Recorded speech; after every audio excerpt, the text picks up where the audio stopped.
Ang pag-iikot ay narito, aktibo at walang pawis, kundi nagpapasalamat pa sa lahat ng mamayan sapagkat kanyang naabot kung saan malayong lugar ang isang buong bayan ng Nabalaw. Magandang hapon, again congratulations na Mayor.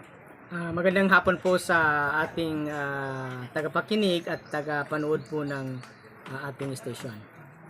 So sa ngayon, ano ang pakiramdam na parang biglang binigyan nyo ng buhay ang highlights ng inyong opening ng Karaban dahil bukas magsisimula na kayong dumako sa bawat barangay na kung saan malalaman nila ang inyong layunin para po sa lahat ng mamayan dito sa bayan ng Balaod.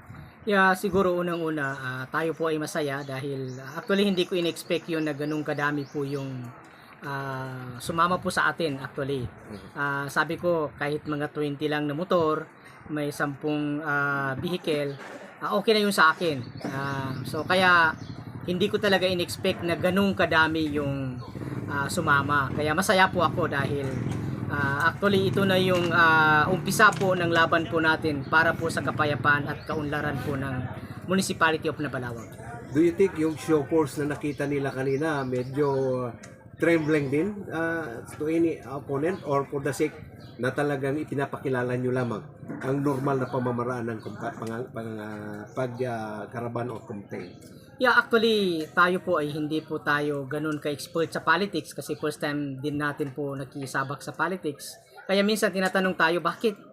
Saan na kayo? Saan na yung mga tarpaulin nyo? Hindi pa kayo nagkampanya. Sabi ko kami ay lahat ng ginagawa po namin ay nakaplano. So, ang unang ginawa po natin ay nagkaroon po tayo, naglo-launch po tayo ng headquarters. Then, sabi ko, ang next na gagawin po natin ay magpakilala na po sa tao, magparamdam po tayo na nandito na po tayo, na kanilang mga leader. Kasama ko po yung aking team from United Bangsamoro Justice Party. Can you consider na yung nakita namin kanina kung paano kayo bantayan, protektahan ang ating kasundaluhan at kapulisan na kung saan isa na rin napakagandang pahiwatig na mapayapa ang inyong pangangampanya?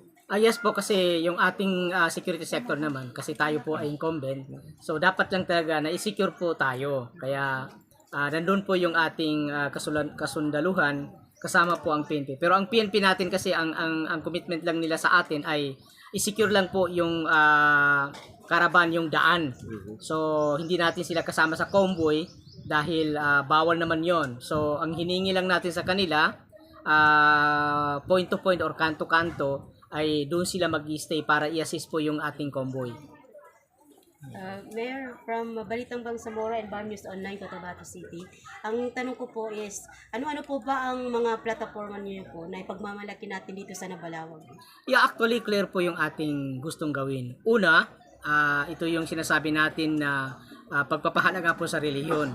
So, dalawa po yung ating gagawin. Una, yung pagsuporta po sa education, like for example sa secular at saka yung Islamic education. Pangalawa po yung pagpapalakas po ng ekonomiya.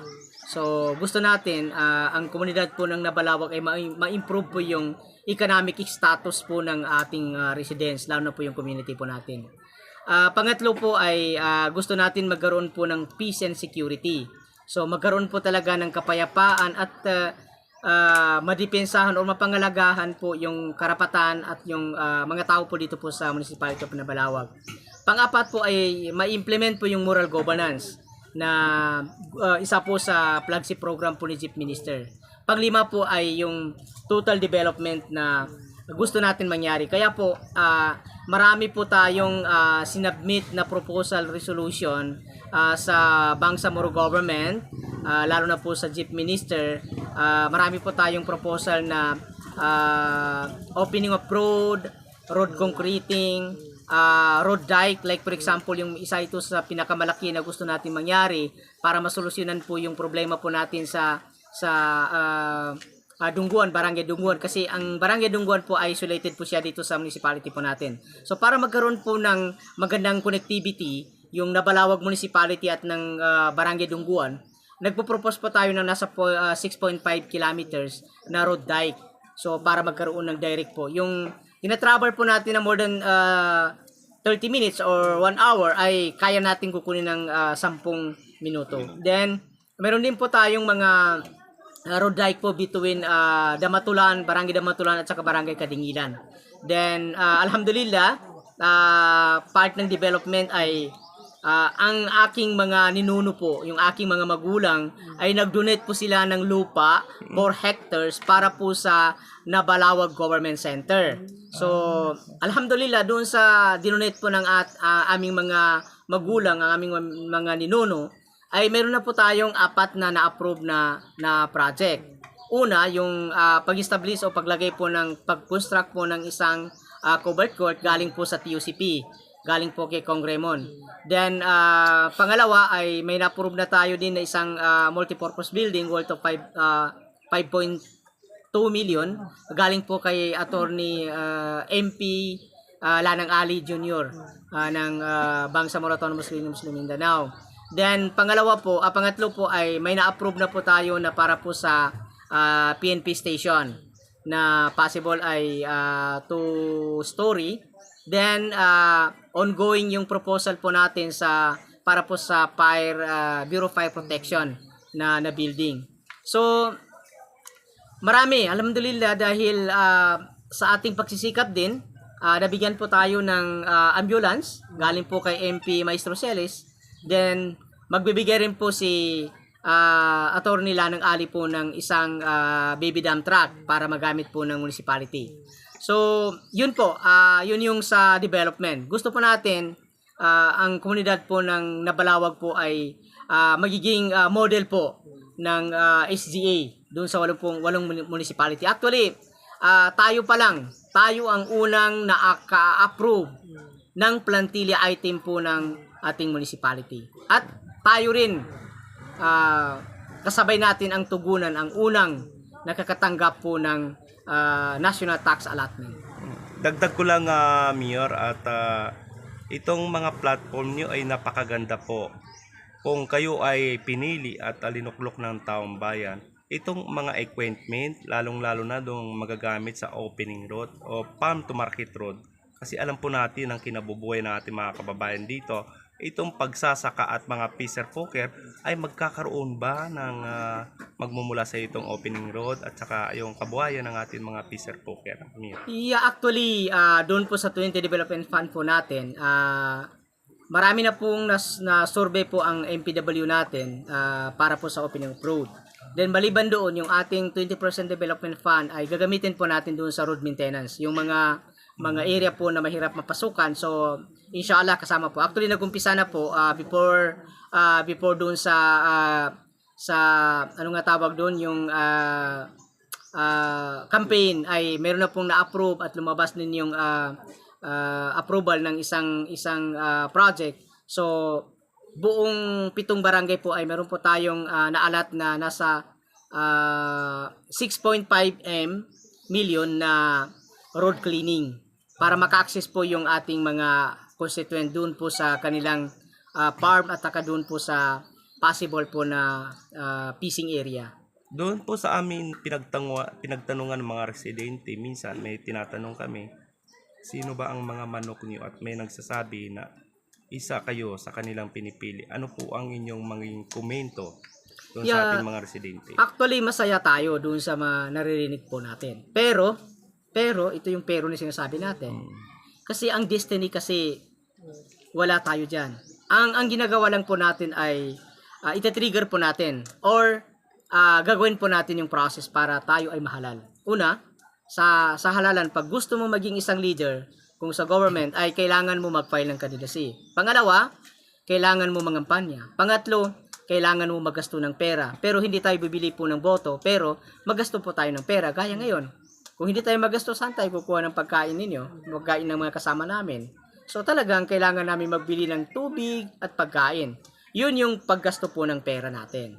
So alhamdulillah, masaya po tayo. Tayo naman ay gusto po natin ang pagiging isang leader po o yung sa election po ay pwede halimbawa o halin tulad ko ito sa isang pagbebenta po ng, halimbawa, pagbebenta po ng isang cellphone o pagbebenta po ng isda. So, dapat yung isda mo na ibebenta, kahit patay na yan, ay ginaganito mo, sabihin mo dun sa mamimili na Presko. ang aking isda ay maganda. Yeah, So, presko. ang pinaka-importante dito ay kung ano yung tinitenda ng katabi mo, wag mo nang siraan. Ang gawin mo lang yung pagandahin mo yung tenda mo, pero babayaan mo na yung sa kabila. Depende na kung paano niya ibenta. So, ibig sabihin, ayaw ko po na mangyari, lalo na po sa aking mga supporter, yung siraan. So, dapat iwasan po natin, wala po tayong dapat siraan, kasi hindi maganda yon. Kung manalo po tayo, yun ang kagustuhan ng Allah Subhanahu wa Ta'ala, yung destiny na sinasabi, yun. Last question na Mayor. Kung kayo ay linuklok, ang inyo, alam po namin na nagtiyatsaga kayo kahit yung opisina niyo ay napakainit, ay maasam ba ng taong bayan na 24/7 na pwede silang lapitan kayo, lalong-lalo na sa kanilang mga inaing about sa health, at isa po kayo sa inyong dulo dahil itong education ay meron na kayong nagawa, hindi pa kayo naging mayor. Yeah, actually ako, open po, pwede sila sa dalawang platform. Meron po tayong FB, meron po tayong Messenger, meron tayong Viber, meron po tayong cellphone number na open po ito. Open po ito kahit hating gabihan kung may magtawag sa akin na maghingi ng tulong ay tinutulungan po natin. So, lahat po, wala po tayong pinipili na tao na ito lang yung tulungan ko dahil ito yung sumusupport sa akin. Wala, kasi ako, hindi ko kinukonsider po yung sinasabing kalaban. Oo, walang kalaban sa akin. Kundi lahat ng tao ay aking kakampi. Wala akong kalaban dito po sa community. Maraming salamat. Yes, pahabol ko lang kay Yes, Mayor sandali. Mayor, nakita ho natin kanina at saksi ho tayo sa mainit na pagtanggap po ng mga bawat barangay kapitan at mga tao, konstituenso sa bawat barangay na pinasukan nyo kanina at libong-libo na mga tagapagsuporta kanina ho. Kahit init ang panahon, ano pong naramdaman ho natin niya? Yeah, actually masaya po tayo dahil yun na yung sabi ko kanina, sabi ko masaya na ako kahit 20 lang na motor, mga 10 vehicle, okay na sa akin. So alhamdulillah, doon po sa pagtanggap lahat po ng nadaanan po natin na barangay po ay nag-stop po tayo, nakipag-coordinate po tayo sa mga barangay official na nandun po tayo. Actually, may isa pang magandang nangyari. Yung ating kasama na tumatakbong mayor din ay ating nakausap kanina. Pinuntahan po namin kasi isa rin yung sa kinikilala po namin na leader dito po sa Mizayap noong Mizayap pa tayo. Kilalang-kilala kasi isa po ito sa top leader po ng MNLF at naging kasama po natin sa lahat ng mga struggle dito po sa Mindanao. So pinuntahan po namin dahil isa yon sa kinikilala po namin na leader ng Bangsamoro. Mabuhay po kayo, Mayor. Mayor, additional, Sige po. any commitment po sa inyong mga katunggali? Actually, yung aking mga katunggali, sana po, election lang ito. Magkakaparenti po tayo. So sana po, walang magyaring hindi maganda sa atin dahil Wala na. yung ating dugo ay magkakapareho. Tayo ay isa at lalo na po sa Islam, pag usapin ng Islam ay tayo po ay magkakapatid sa Islam at magkakapatid bilang isang Bangsamoro dito po sa Municipality of Nabalawag. So, Okay. mensahe para sa lahat ng mamayan dito sa bayan ng Nabalawag, sa lahat ng 7 barangay na kung saan naghahanda. Pipili sila, ililista nila yung mga pangalan nila at ng pangalan ng napili nilang mayor, vice mayor at saka mga sangguniang bayan para sa May 12 ay mapipilian na nila. So, mensahe, Honorable Yeah. Punong Bayan. Unang-una siguro, ito yung hiningi ko po sa lahat po ng mamamayan po ng Municipality of Nabalawag. Una, magdua o magpray po tayo na ang malagay po na leader ng ating municipality, yung mga tao na mayroong protection po sa tao po dito po sa komunidad at may protection po sa ating lugar. Pangalawa, sana po ang mapili po natin at ito yung ipapray po natin sa Allah Subhanahu wa Ta'ala, ang mapili po natin na leader ay may gusto sa kapayapaan, mayroong paniniwala sa Allah Subhanahu wa Ta'ala, may gusto po sa development. Yun lang po ang hinihingi po natin sa atin lahat. Magdua po tayo na ang ating malagay, ang ating mapili na bilang isang leader from municipal mayor, vice mayor, down po, doon po sa 8 councilor po. Sana po kung makita po ninyo na dito po sa amin yung hinahanap po ninyo na qualification ng isang leader, sana po iboto po ninyo kami. Shukran, assalamualaikum warahmatullahi wabarakatuh. Pangalan mo, mayor at number. Takbir. Ako po si Dr. Anwar Saluang. Ang aking cellphone number po ay 0917-3079048. At pwede niyo ako makita sa aking Facebook, Anwar Saluang. At pwede niyo rin i-search ako sa aking messenger dahil nagre-response po ako sa inyo lahat. Number sa baluta. Ako po ay number 2 sa baluta. Okay. Takbil! Palakpakan natin si Mayor! Yan pong naging tinig ni Honorable Dr. Saluang, Anwar Saluang dito po sa Municipality of Nabalawag, Province of Live po ako. Live ang SGA.